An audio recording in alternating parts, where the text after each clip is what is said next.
Graça e paz, meu irmão, gratidão damos a Deus pela oportunidade de um novo dia a gente poder meditar na palavra do Senhor. E a nossa meditação de hoje está no capítulo 6 do livro de Esdras, e o versículo de trabalho será o versículo 7. Nele está escrito: deixa-os na obra desta casa de Deus, para que o governador dos judeus e os judeus edifiquem esta casa de Deus no seu lugar. Se você lembra do nosso devocional de ontem, nós tínhamos que o representante do rei Tatenai,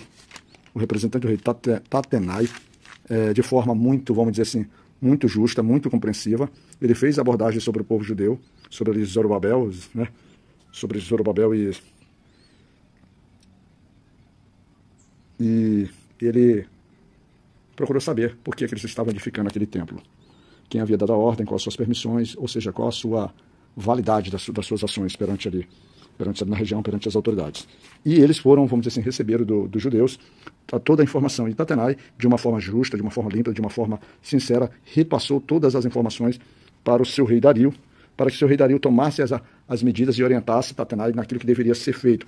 Eles não pararam a obra. E nós estamos agora aqui recebendo justamente essa, vamos dizer assim, esse direcionamento, essa ordem. A ordem que o rei está dando é para que Tatenai, Setar-Bozenai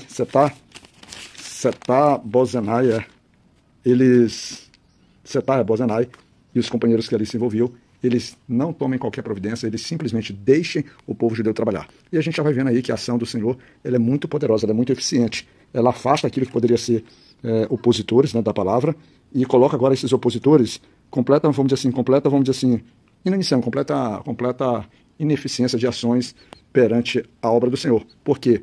Essas pessoas agora foram instruídas pelo próprio rei que aquilo que eles estavam fazendo, além de ser vontade do rei do nosso Senhor, ele utilizou o rei Ciro para decretar que aquele povo assim o cumprisse. Então eles estavam cumprindo a palavra de um rei. Era a vontade do Senhor, manifestada na palavra de um rei e executada por um povo de Deus. E nós temos exatamente esse cenário para que a gente possa perceber o quanto o Senhor ele atua de uma forma muito eficiente, de uma forma muito, vamos dizer assim, muito precisa nas nossas causas e nos nossos problemas. E o rei Dario, a partir desse momento, também resolve contribuir nesse processo, contribuir nesse projeto, nesse propósito, naquilo que o rei Ciro havia decretado. Então, ele decreta, né, que a fazenda do rei deveria pagar tributos, né, das cidades que estavam ali da além do rio, localizada, e aqueles tributos deveriam ser pagos não ao rei, mas pagos prontamente as despesas a estes homens, aos homens que atuavam, que trabalhavam na obra, para que eles não fossem impedidos, para que eles se sentissem, vamos dizer assim, motivados, se sentissem suprir as suas necessidades. Então, muito mais do que mandar deixar que os judeus se esforçassem por si próprios, o próprio rei Dario, ele começa a tomar essa providência para poder garantir mantenimento de recursos. E ele vai um pouco mais além. Ele também diz que os bezerros, os cordeiros, o trigo, o sal, o vinho, o azeite, né, tudo aquilo que eles necessitassem dia após dia deveria ser dada por meio da própria casa do rei, da fazenda do rei. Ou seja, o rei Dario, um ímpio, né? Alguém que não tem uma relação, vamos dizer assim, direta com, vamos dizer assim, com os mandamentos, com as ordens do Senhor, com a lei de Moisés, ele já está inclinado, ele está sendo utilizado pela força de Deus a contribuir para a obra.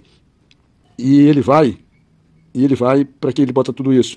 Ele vai para que isso, e ele espera, lá no versículo 10, dizendo assim, tudo isso ele é feito porque ele bota assim, para que ofereça um sacrifício de cheiro suave ao Deus dos céus e orem pela vida do rei e de seus filhos. Ele entende, então, que aquele povo, com sua capacidade de oração, com a sua fé, com a sua conexão com Deus, ele teria, por exemplo, possibilidade de, vamos dizer assim, interceder tanto pelo rei quanto pelos filhos do rei, para poder garantir, por exemplo, um reinado fortuito, um reinado forte, mas principalmente vamos dizer assim, a dinastia, a sucessão nos momentos que fossem necessários da família. E ainda mais ele determina que, a partir do momento, como está lá no versículo 11, também por mim se decreta que todo homem que mudar este decreto, um madeiro se arrancará da sua casa, e levantado pendurarão nele, e da sua casa se fará isso, por isso montouros. Ele estabelece que apesar de tudo aquilo, apesar das benfeitorias, apesar das benesses que o rei deveria oferecer para poder fazer o mantenimento da obra, caso algum homem se levantasse contra o decreto que ali deveria ser estabelecido, ele deveria ser levantado no madeiro, pendurado nesse madeiro, e a sua casa seria como uma grande central de recolhimento de lixo, que era chamado o montouro. Ou seja, nós temos agora um rei focado para poder dar a paz ali ao povo judeu e para poder manter realmente a obra em pleno andamento. E ao receber esse decreto, ao receber essas ordens, essa carta do rei, Tatenai, junto ali com Setar-Bozenai e os demais homens, eles simplesmente se apressam como o rei havia determinado, né, para que o decreto do rei Dario seja cumprido.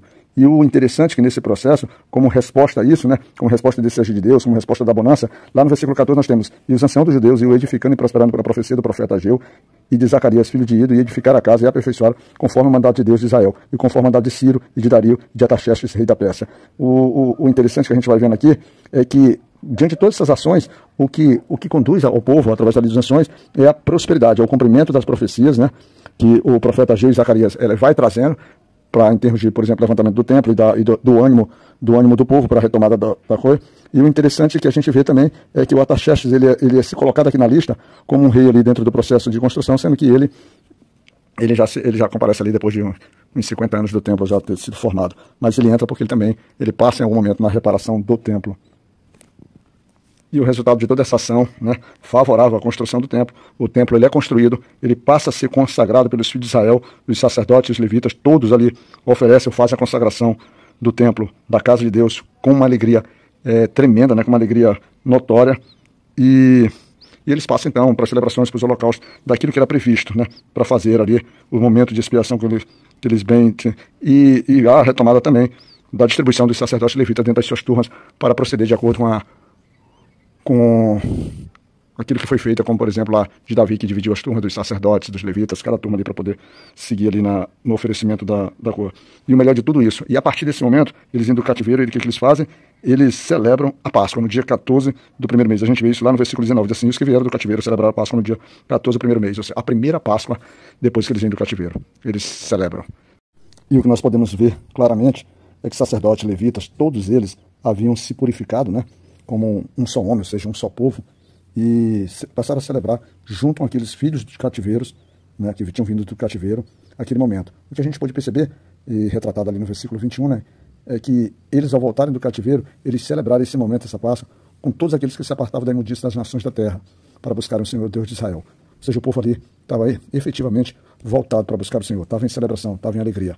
O grande desafio, aquilo que quando eles saíram havia sido destruído, agora estava novamente em pé. Eles tinham um altar e tinham uma casa de adoração. Agora eles tinham um momento verdadeiramente para celebrar, porque tinha o Senhor. E a casa do Senhor para eles representava ali como se fosse a própria Arca da Aliança. Ali havia o lugar santo dos santos, não tinha mais a Arca da Aliança em si, mas a casa de Deus, como o próprio Deus disse ali para Salomão que habitaria, que seria a casa dele, né, em que a sua glória habitaria, encheria aquele local. Então eles tendem a ter isso como uma referência da própria presença de Deus. E é claro que isso traz motivo de festa para eles e